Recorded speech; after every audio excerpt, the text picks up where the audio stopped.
原本我不想回应之前关于烫平的那个片子，但是现在我有点扛不住。我没有针对任何一个人，我只是讲出了我看到的一些现象。可有些人跑出来针对我个人，说了一些让我很难接受的评论，说我守旧，说我有什么资格，甚至这个片子很长，希望绒花的从业者和爱好者能耐心地看完，了解我的初心。首先，关于非遗，非遗只是一个简称，它的全称是非物质文化遗产，请大家注意了，是文化遗产。我讲的一些绒花的寓意，却被某些人说我守旧。我不明白，我推广非遗绒花的文化内涵，这有错吗？为什么会有上一条片子？是因为我在北京一些学校上课的时候，大部分孩子认为绒花只是烫平的，这一点我非常担心。非遗绒花如果这样宣传，那么这项非遗技艺在我们这一代会不会又不完整了呢？很多簪娘做了许多好看的绒花，不管出于什么原因，更倾向于烫平，我觉得无可厚非，我也非常支持，也发自内心欣赏那些做得好的绒花，包括烫平的绒花。上一条片子我只是希望大家在做烫平的绒花同时，也做一些有创新思路和想法的绒款，让非遗绒花更全面地呈现给大家。大家发片子的时候，是不是会加上非遗绒花4个字作为标签呢？其次，在那条片子里头，有很多人提到了创新，如果把烫平和创新混为一谈，用这个来反驳我，这是不是更印证了我的担心呢？因为烫平不是创新，虽然我只展示了烫平的蝴蝶，不代表过去没有烫平的绒花。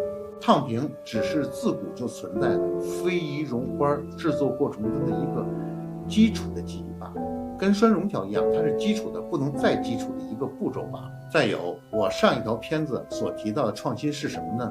我认为烫平的绒花再加上花丝，这个是创新。又或者不论是烫平的还是绒的，在色彩和造型上不断的推陈出新，这才是创新。北京绒花从明末开始繁荣，已经超过400年的历史了，就仅仅我这一脉已经是第6代了，也已经有300多年的历史了。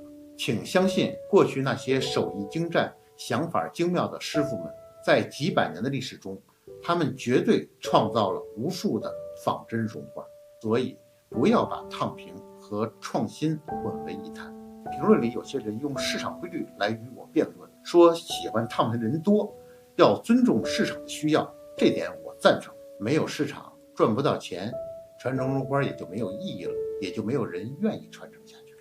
但是我们的国家在提倡市场经济的同时，还强调宏观调控，这是为什么呢？是因为要保证市场发展的健康与良性，希望大家也耐心地思考一下这方面吧。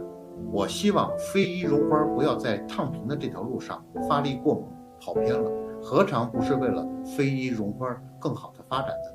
而且我们现在不断地在推广传统文化，让传统文化回归到我们生活当中来，这是为什么呢？是不是之前我们过于关注于市场，而把文化给落下了呢？说到这里呢，使我想起了一件事，很多人提醒我天冷防寒，我们为什么会担心别人的搬运呢？不仅仅是因为做得好看，也不仅仅是因为市场大，我个人认为是里面的文化。作为非遗绒花的传承人，传播非遗绒花的文化内涵是我的责任，顶着再大的压力，我也会坚持下去。还有，我从来没有自诩过是大师，我只是一个匠人，一个用心的匠人。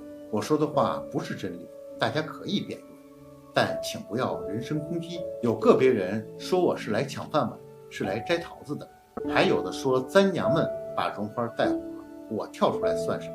说句心里话，我由衷的欣慰，现在有这么多喜欢绒花的簪娘们在不断的推动非遗绒花的发展。冷静下来，大家是不是应该像我一样，真正感谢的应该是传统文化的复兴呢？告诉大家，我认为绒花发展一个最不可忽视的原因是汉服的繁荣，带动了绒花的发展。我发自内心感谢汉服圈的朋友们。有些人说我做的绒花丑，说句心里话，是有些人的作品比我展示给大家的绒花好看，而且我也很欣赏那些有创意的簪娘们的作品，像堆樱桃的小丸子、慕容易的手工小作、木木等等等等。其实现在大家看到的我，只不过是这几条视频所承载的内容罢了。希望大家多花点时间，好好的了解一下我做的很多作品，在市面上是看不见的，因为我们做的企业定制比较多，还有很多文创作品，很多我们做的绒花，我自己都没有展示和零售的权利。也是因为如此，那些怕我抢饭碗的人听好了，我们面对的市场和消费人群是不一样的，大可不必的如此激动的诋毁我。希望我们所有热爱绒花人团结起来，创作出更好的绒花作品。接下来我再给大家分享一些我从事绒花20多年以来我的一些看法和观点。首先呢，创新不一定全是好的。在50年代，北京绒鸟厂为了提高产量等原因，推出了机器绒条，也就是现在的农业化，因此呢，价格就更低了，人工也就更不值钱了，所以很多做花的手艺人也就没法生存下去。联想到了现在簪娘敲的内卷，这真的使我很担心。给大家算一笔账，现在的生活基本保障，我们按1个月6000来算，每周呢工作5天，每天工作8小时，每人每小时的价值大概其38块钱左右。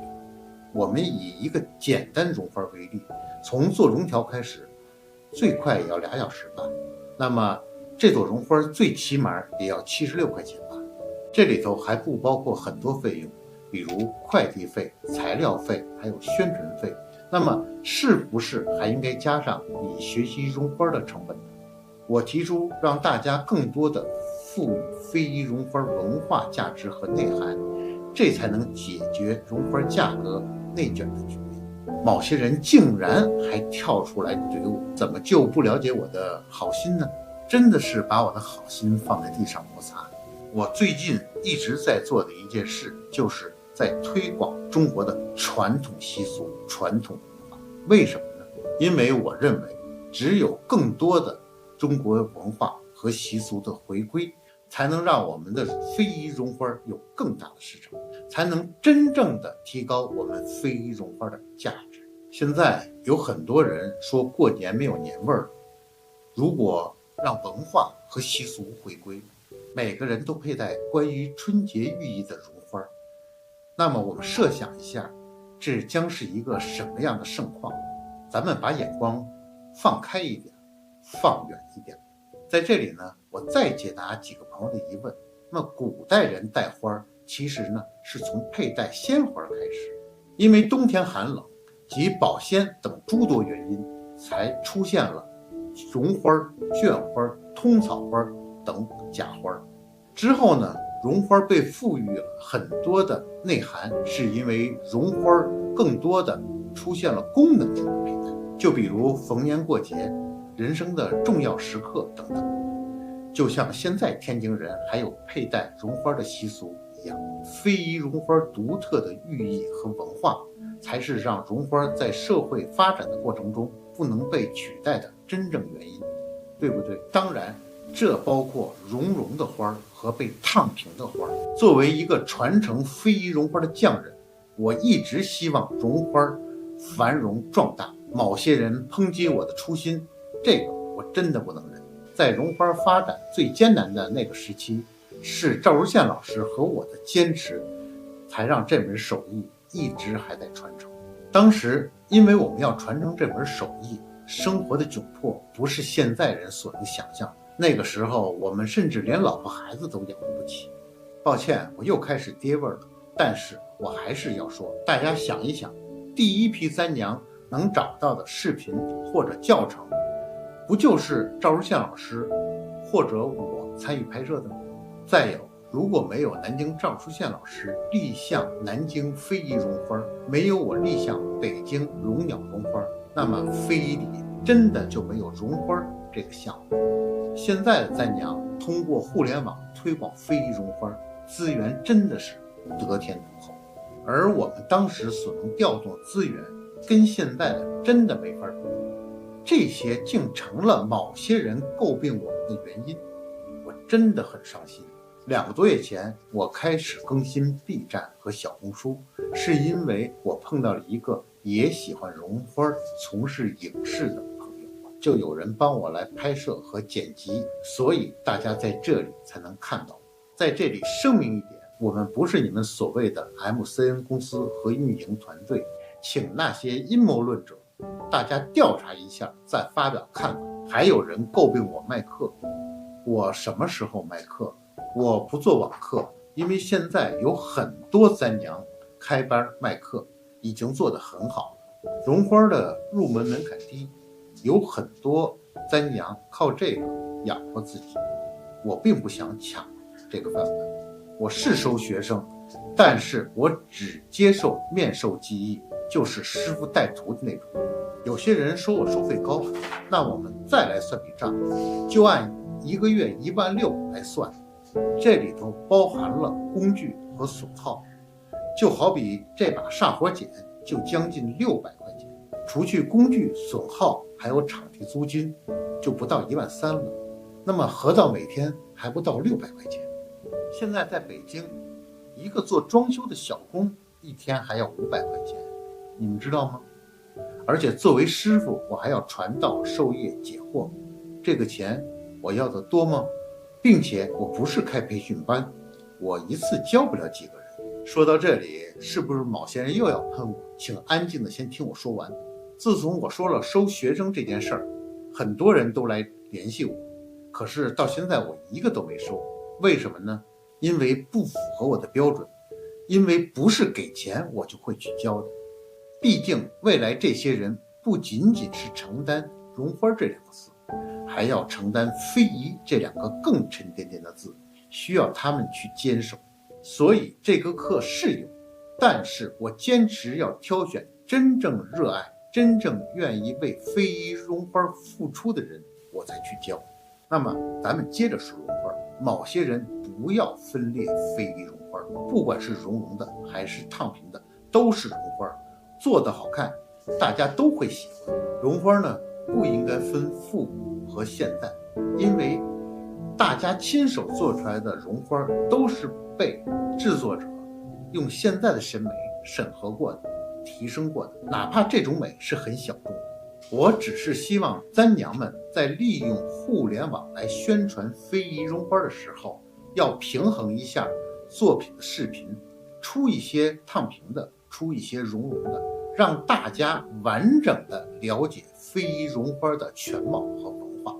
这才是我说跑偏的真正意图，这才是我那条片子的核心，请大家不要曲解我的意思。如果因为我的话术误读了我的意思，伤害了那些真正喜欢绒花的簪娘们的话，我向大家道歉，真诚地表示我的歉意。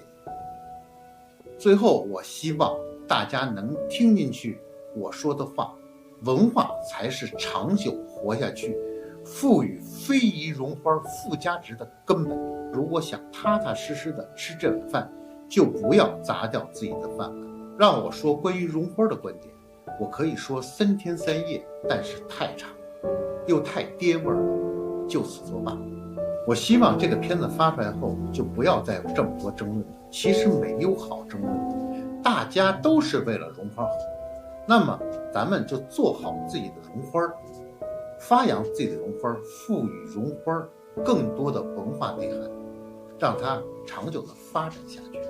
最后，让我们借用一句话收尾：古见伤农，花见伤娘。